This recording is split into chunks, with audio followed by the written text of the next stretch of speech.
Hello दोस्तों, refix India के YouTube channel पे आपका फिर से स्वागत है। तो दोस्तों आज की वीडियो में हम बात करेंगे, हमारे पास जो पैनल है नो पिक्चर कंडीशन में है और ये हमारे पास जो पैनल है ये पीटी कंपनी का है।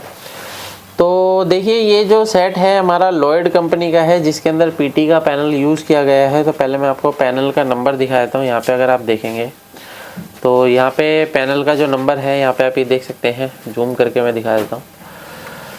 तो बेसिकली क्या है, ये जो पैनल है अभी हमारे को देखने को मिलते हैं अलग अलग सेटों में। तो अभी देखिए दोस्तों, ये जो पैनल है हमारा जीआईपी पैनल है। तो इसके अंदर क्या है कि ये हमारे पास नो पिक्चर कंडीशन में है।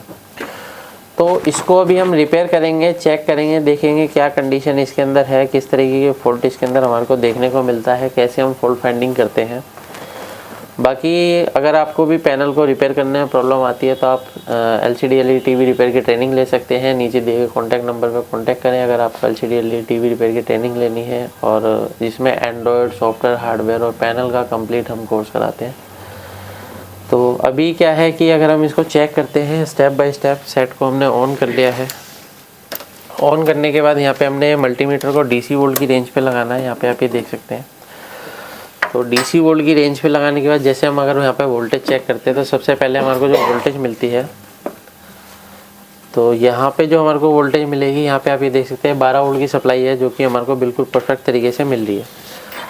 और ये जो 12 वोल्ट की सप्लाई है दोस्तों, ये हमारी जाती है सीधी डीसी टू डीसी आईसी में। तो अगर आप यहाँ पे देखेंगे तो ये लंबी सी जो हमारी डीसी टू डीसी आईसी है, जिसके अंदर क्या है गामा आईसी भी कंबाइंड है, यानी कि डीसी टू डीसी आईसी और गामा आईसी एक ही के अंदर ही कंबाइंड है इसके अंदर।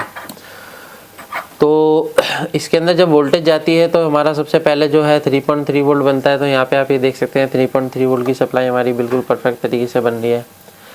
ये 3.3 वोल्ट हमारे जो टीकॉन है और रोम के अंदर जाती है। तो अगर आप यहाँ पे देखेंगे तो रोम आईसी के अंदर भी 3.3 वोल्ट जा रहा है, और जो है टीकॉन आईसी के अंदर भी 3.3 वोल्ट की सप्लाई जाती है। यहाँ पे आप ये देख सकते हैं।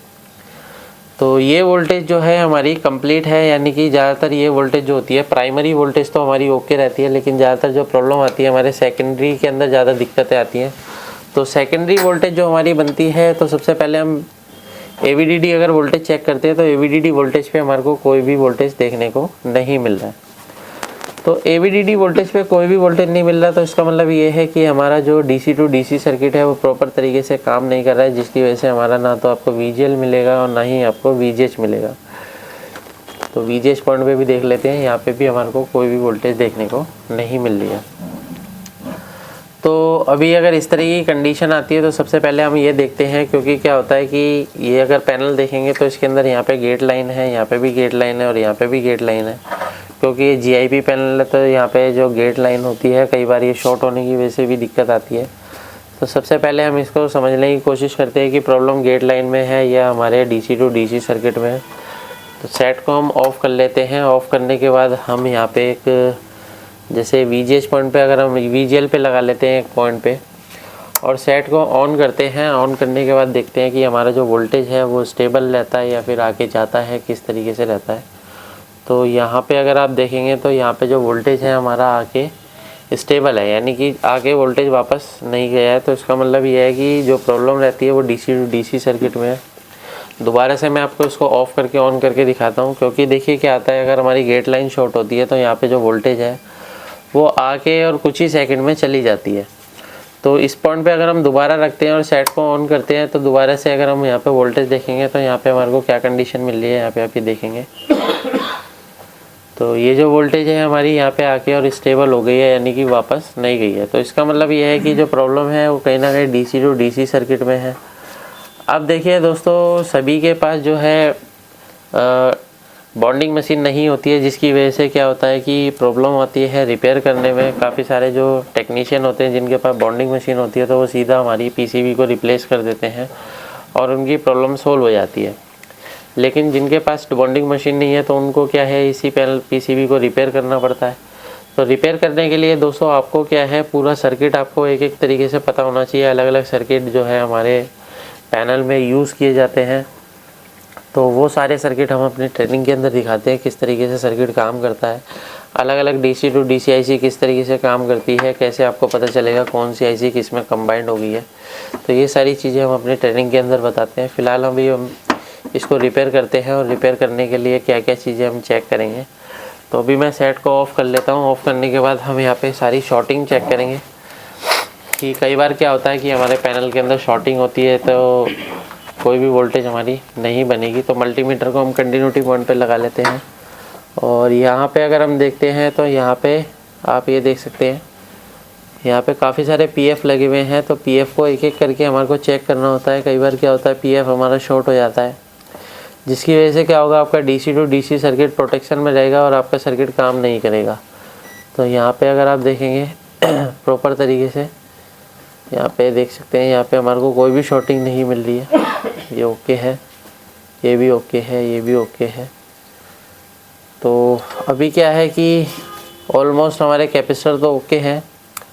तो अभी हमारे को ये चीज़ देखनी पड़ेगी कि देखिए क्या होता है, कई बार हमारे को इसका इम्पीडेंस भी चेक करना होगा, क्योंकि सारी जो वोल्टेज होती है सभी वोल्टेज का इम्पीडेंस चेक करने के लिए मल्टीमीटर को हम डायोड मोड की रेंज पे लगाएंगे। कई बार क्या होता है कि हमारा कोई वोल्टेज शॉर्ट हो रही होती है, जैसे VGH VGL आपस में शॉर्ट हो जाते हैं, तब भी इस तरीके की दिक्कतें हमारे को देखने को मिलती है।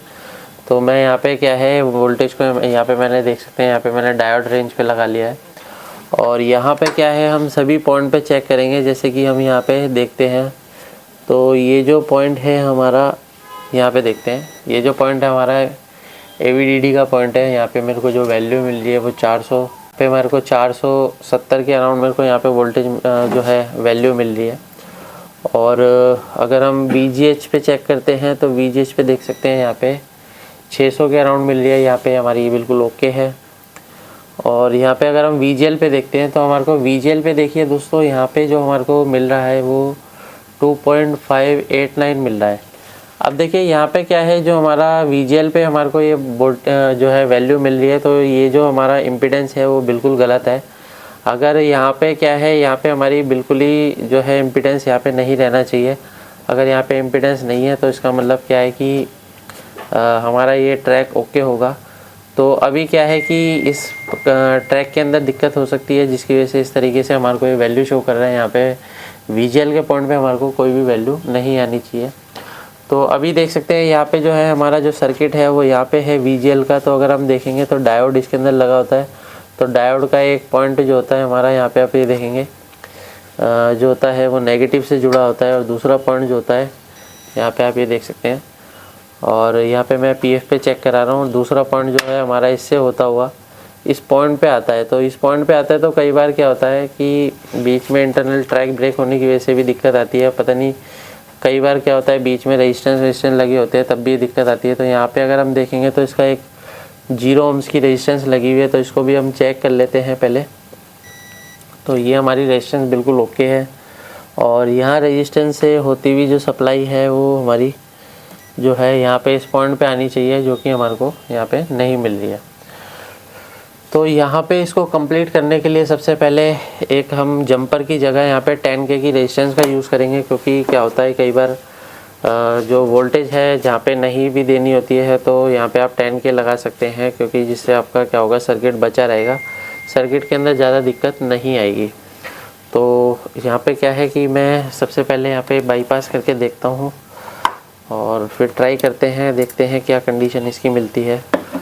तो मैं यहाँ पे क्या है एक पॉइंट पे यहाँ पे जो है पेस्ट लगा लेता हूँ। पेस्ट लगाने के बाद हम देखते हैं, इस कैपेसिटर से ले लेंगे क्योंकि डायोड पे काफ़ी छोटा पॉइंट है, तो डायोड से लेना थोड़ा सा मुश्किल है। तो मैं इस छोटे पॉइंट से ही यहाँ पे से इसको ले लूँगा। और अभी इस पे डायोड पे लगाते हैं, सॉरी कैपेसिटर पे लगाते हैं।